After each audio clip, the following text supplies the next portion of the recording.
नमस्कार दोस्तों, मैं अजय कुमार आईबीसी फ्रॉम बड़ा बिजनेस। आज आप लोगों के लिए लाया हूं दोस्तों एक बेहतरीन स्टोरी दोस्तों थॉमस एडिसन की। दोस्तों, महान वैज्ञानिक थॉमस एडिसन बहुत ही मेहनती। बचपन में उन्हें यह कहकर स्कूल से निकाल दिया गया कि वह मंदबुद्धि बालक हैं।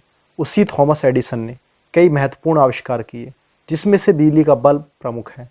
उन्होंने बल्ब का आविष्कार करने के लिए हजारों बार प्रयोग किए थे, तब जाकर उन्हें सफलता मिली थी। एक बार जब वह बल्ब बनाने के लिए प्रयोग कर रहे थे, तभी एक व्यक्ति ने उनसे पूछा, आपने करीब 1000 प्रयोग किए, लेकिन आपके सारे प्रयोग असफल रहे और आपकी मेहनत बेकार हो गई। क्या आपको दुख नहीं होता? तब एडिसन ने कहा, मैं नहीं समझता कि मेरे 1000 प्रयोग असफल हुए हैं। मेरी मेहनत बेकार नहीं गई, क्योंकि मैंने 1000 प्रयोग करके यह पता लगाया है कि इन 1000 तरीकों से बल्ब नहीं बनाया जा सकता। मेरा हर प्रयोग बल्ब बनाने की प्रक्रिया का एक हिस्सा है और मैं अपने प्रत्येक प्रयास के साथ एक कदम आगे बढ़ाता हूं। कोई भी सामान्य व्यक्ति होता तो वह जल्द ही हार मान लेता, लेकिन थॉमस एडिसन ने अपने प्रयास जारी रखे और हार नहीं मानी। आखिरकार एडिसन की मेहनत रंग लाई और उन्होंने बल्ब का आविष्कार करके पूरी दुनिया को रोशन कर दिया। यह थॉमस एडिसन का विश्वास ही था जिसने आशा की किरण को बुझने नहीं दिया और पूरी दुनिया को बल्ब के द्वारा रोशन कर दिया। थॉमस एडिसन ने 14 साल की आयु में एक 3 साल के बच्चे को ट्रेन के नीचे आने से बचाया। उस बच्चे के पिता ने एडिसन का बहुत धन्यवाद किया, साथ ही एडिसन को टेलीग्राम मशीन चलानी सिखाई। बाद में एडिसन को कहीं पर टेलीग्राम चलाने के लिए विषय में एक स्टेशन पर नौकरी भी मिल गई। उन्होंने अपनी नौकरी का समय रात को करवा लिया ताकि प्रयोगों के लिए ज्यादा समय मिल सके। थॉमस एडिसन का जन्म मिलन आहियो में हुआ और ह्यूरोन मिशिगन में वे बड़े हुए। वे सैमुअल ऑगडेन एडिसन और नैन्सी मैथ्यू इलियट के सातवें और अंतिम पुत्र थे। उनका पैतृक परिवार डच था, जिनका पुराने समय से ही उपनाम एडिसन था। स्कूल में युवा एडिसन का दिमाग बहुत ही भ्रमित था और उनके शिक्षक रेवरेंड इंगले उन्हें व्याकुल कहकर बुलाते थे। और लगभग पूरे 3 महीने एडिसन ने स्कूल में बिताए। बाद में उनकी माता ने एडिसन को घर पर ही पढ़ाना शुरू किया। एडिसन ने अपनी ज्यादातर शिक्षा आरजी पार्कर स्कूल से और the Cooper union school of science and art से ग्रहण किया। एडिसन को बचपन से ही सुनने में तकलीफ होती थी। ये सब तब से चल रहा था जब से बचपन में उन्हें एक तेज बुखार आया था और उससे उबरते समय उनके दाहिने कान में चोट आ गई थी। तभी से उन्हें सुनने में थोड़ी बहुत परेशानी होती थी।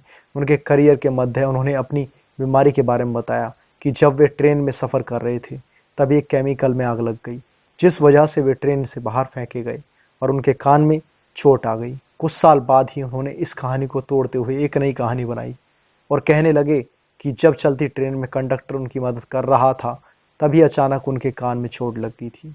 कान की बीमारी से पीड़ित होने के बाद भी अल्प मनोरंजन, निरंतर परिश्रम, असीम धैर्य, आश्चर्यजनक स्मरण शक्ति और अनुपम कल्पना शक्ति द्वारा एडिसन ने इतनी सफलता पाई।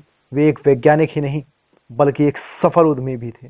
वे हर दिन अपने काम करने के बाद बचे समय को प्रयोग और परीक्षण में लगाते थे। उन्होंने अपनी कल्पना शक्ति और स्मरण शक्ति का उपयोग अपने व्यवसाय को आगे बढ़ाने में लगाया। उनके इसी टैलेंट की बदौलत उन्होंने 14 कंपनियों की स्थापना की, जिनमें जनरल इलेक्ट्रिक भी शामिल है, जो आज भी दुनिया की सबसे बड़ी व्यापार करने वाली कंपनी के नाम से जानी जाती है। थॉमस अल्वा एडिसन एक अमेरिकी आविष्कारक और व्यापारी थे। उन्होंने अनेक यंत्र एवं युक्तियां विकसित की, जिनसे संसार भर में लोगों के जीवन में भारी बदलाव आए। विद्युत बल्ब तथा फोनोग्राफ सहित इन्होंने हजारों आविष्कार किए। वे भारी मात्रा में उत्पादन के सिद्धांत को व्यवहार में लाने वाले पहले अन्वेषकों में से एक थे। इसके अलावा खोज करने के लिए विशाल टीम का सहारा लेने वाले वे पहले आविष्कारक थे।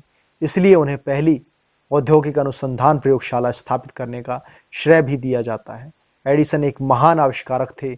उनके समय में उन्होंने पूरे यूएस के 1093 पेटेंट्स अपने नजर कब्जे में रख रहे थे और इसके अलावा यूनाइटेड किंगडम, फ्रांस और जर्मनी में भी उनके कई सारे पेटेंट्स हैं। उनके इन सभी पेटेंट्स का उनके आविष्कारों पर बहुत प्रभाव पड़ा। उनके पेटेंट्स के साथ ही उनके आविष्कार भी उस समय काफी प्रचलित होने लगे थे, जिनमें इलेक्ट्रिक लाइट और पावर यूटिलिटीज, साउंड रिकॉर्डर और मोशन पिक्चर भी शामिल है, जिन्होंने बड़ी तेजी से पूरी दुनिया में प्रसिद्धि पाई। एडिसन के आविष्कारों में हमें अधिकतर मास कम्युनिकेशन और टेलीकम्युनिकेशन से संबंध दिखाई देने लगता है। इसमें स्टॉक स्टिकर वोट रिकॉर्ड करने की मशीन, इलेक्ट्रिक कार के लिए बैटरी, इलेक्ट्रिक पावर रिकॉर्डर और मोशन पिक्चर भी शामिल है। उन्होंने जल्दी ही अपने इन आविष्कारों में प्रगति हासिल की और टेलीग्राफी ऑपरेटर में अपना करियर बनाना चाहिए। बाद में एडिसन ने इलेक्ट्रिक पावर को विकसित किया और घर, व्यापार और फैक्ट्री में उसे बांटते रहे, जो आधुनिक दुनिया में एक विशाल आविष्कार के रूप में जाना जाने लगा। ये सब निर्माण करने के लिए उनका पहला स्टेशन न्यूयॉर्क की पर्ल स्ट्रीट में बना। थॉमस एडिसन का हमेशा से ही यह कहना था कि हमारी सबसे बड़ी कमजोरी हार मान लेना है। सफल होने का सबसे निश्चित तरीका है कि हमेशा एक और बार प्रयास करना, क्योंकि जब आप असफल होते हो और अपने काम को छोड़ देते हो, तब आप सफलता के बहुत करीब होते हो। तो दोस्तों, आपको मेरी स्टोरी कैसी लगी? यदि आपको मेरी स्टोरी अच्छी लगी हो तो मेरी वीडियो को लाइक, कमेंट, शेयर और सब्सक्राइब करना ना भूलिएगा मेरे चैनल को। तब तक के लिए मैं अजय कुमार आप लोगों से विदा लेता हूं। धन्यवाद।